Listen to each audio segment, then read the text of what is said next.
Rev up your engines!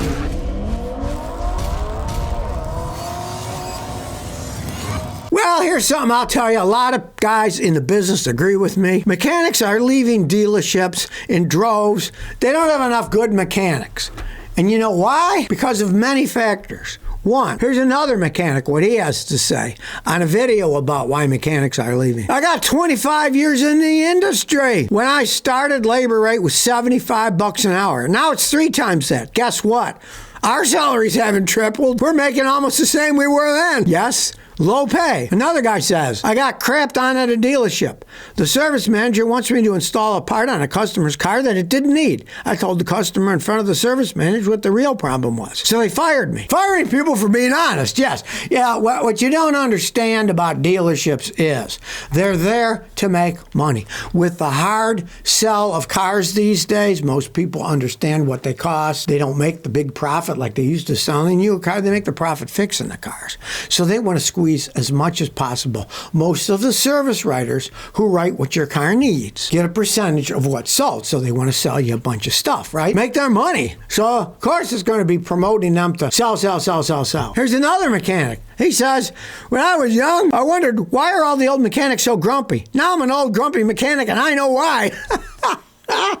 And another mechanic says, I keep hearing it's a lack of new techs. It's not a shortage of techs, but a lack of employers that will pay fair wages for skills and knowledge that need to work on a laptop on wheel. Of course, yes, the cars are becoming more and more computerized. When my grandfather was a mechanic, they started to bring in the anti-pollution stuff, and it was a bunch of vacuum hoses and tubes and stuff, and he said, sheesh, you need to be a plumber to work on cars now. Well, imagine if he was still alive today, he'd say, sheesh, you need to be a computer electrician to work on cars. And another mechanic says, I have over $50,000 in tools. I bought them, not the dealership. Why should I put all this investment in another company? Can't blame them, you know? I mean, I got tons of tools, but I've run my own business for, 50-something years, so it was all me. I didn't care. I knew what was going on. Unfortunately, I had to spend a lot of money on tools, too. That's just the way that it is.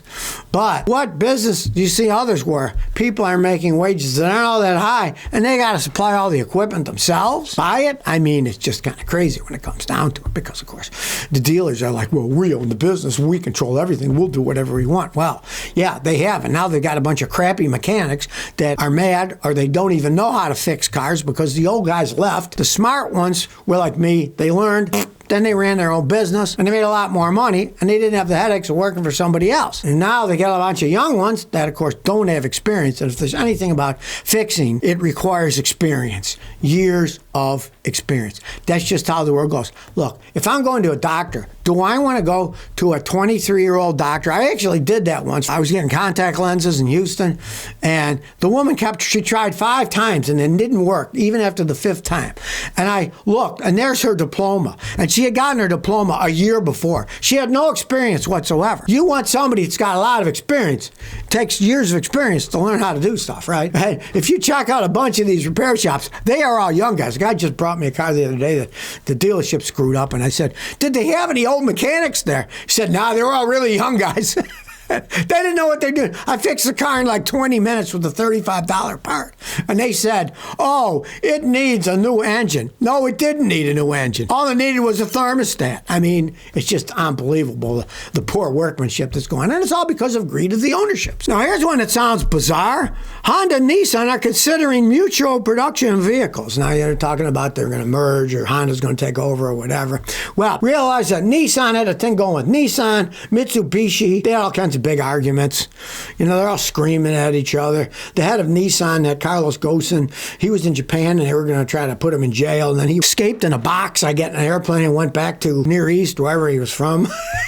Honda and Nissan, if they do merge, they're saying, well, we'll build our cars together. You know what I say to Honda? Big mistake. Don't build your cars together. It doesn't work out. Toyota had a deal with GM years ago when they made the Corollas, and they decided to start making the Prisms. The Geo Prisms were a joint venture company between Toyota and General Motors in Fremont, California. Interesting enough, Fremont is where they started making Teslas. He bought the factory. Elon started making Teslas, right? It was a disaster between Toyota and GM. And I think if Honda's going to make cars in the same assembly line as Nissan, it would be a disaster. The Nissan quality is... One thing that might change is Nissan sells a lot of these smaller cars in Asia. Maybe they won't be selling in the United States, but selling around the world, little dinky ones. I know a guy just came from the Philippines and he bought a nice Toyota, and all he had was this little tiny 1.5 liter engine. They don't sell them here, and it only costs $20,000. So maybe it'll be an Asian thing and not a worldwide thing.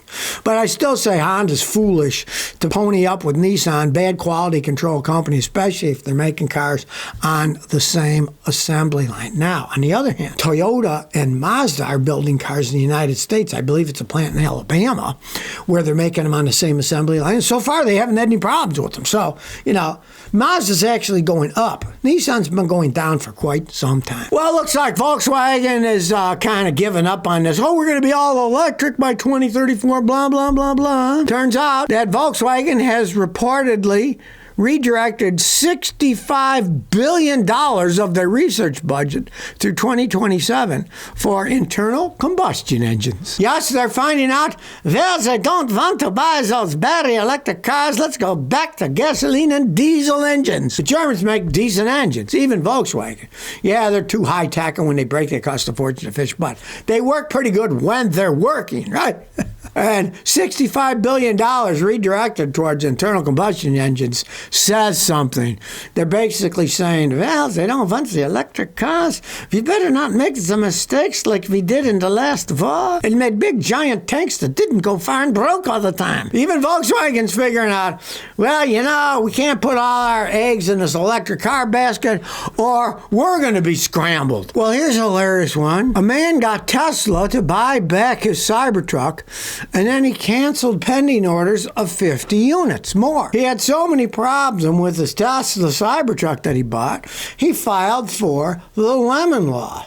And they agreed, and Tesla had to buy it back. There's lemon laws that if so many problems occur to your car in a certain period of time, they have to buy it back. And it had so many, he had to buy it back. Now, you might have thought, okay, why in the heck did he want to buy 50 more of them in the first place? Well, his plan was to rent them out on Turo. Now, of course, in the beginning, when Tesla Cybertrucks first came out, people rented it on Turo. I had a guy rent one and bring it to me so I could film it, and he had to pay $750 a day to rent that thing. So you'd think, wow, you're going to make all kinds of money.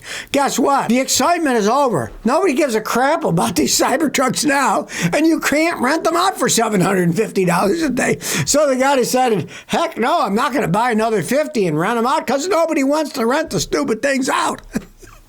He got the one bought back because it was a lemon, and then he decided, I'm not going to buy 50 more of them because I can't make money on this, the price that they have. And, of course, Turo is a real iffy thing. How many people want to rent something like that, right? I mean, maybe in the beginning there were some people. I mean, the guy did it for me because I wanted to film one, and it was for the Chicago charity. So, that was cool. I helped out a charity, and their charity paid for renting a car, and then I got to film the Cybertruck, which I would never have been able to film because I had people offer to bring me a Cybertruck, and they wanted me to pay them $5,000 to bring it over. I'm like, no, I don't pay money. People bring them and I honestly test them out, right? So, this guy, so much for renting them out on Turo because guess what? People don't want to rent the stupid things for very long, for very much money. Talk about a fast-passing fad. Cheesy Boy asks, when is it unsafe to change transmission fluid? Is it not a good idea to change the transmission fluid on a 2016 Toyota Camry at 84,000 miles? Is it too late? And when is it too late? Okay, well, your overall question, when is it unsafe, depends on two main things.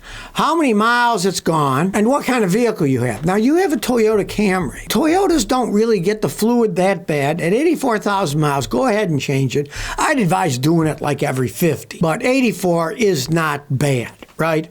Now, let's say you would have had 184,000 miles on it.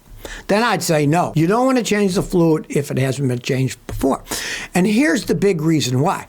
Automatic transmissions have a lot of fluid. Some of them have 11, 12 quarts. But when you drain them, usually only 3 or 4 quarts come out. The rest is in the torque converter in the transmission. So what you're doing is you're diluting the dirty fluid with clean fluid. And in that respect, always always use the OEM, the original equipment fluid, when you change the fluid, because a bunch of the old stuff is still in there. You put in a different type of fluid, who knows what the interactions will be. You want to use the same fluid. Now, they're usually not, in most cars, all that expensive. Like, say, the Toyota fluid. It might be $7 a quart instead of $5, but you can often get it in the aftermarket. They sell the fluid too. You can get the OEM one there too. It's not like you got to go to the Toyota dealer. A lot of people actually sell it. So you just go to Amazon, find the best price and buy it. That's what I do. I just got some for a Toyota on Amazon. Cost me $5 a quart, and I bought a case of the stuff to use for people's cars. So, you want to keep the OEM fluid in. But let's say you have something like a Chrysler or a Ford or a GM. You really want to change those every 50,000 miles or so, because if they do get too dirty, then when you change them, they will often start to slip and not work at all. So if you never want to miss another one of my new car repair videos, remember to ring that bell.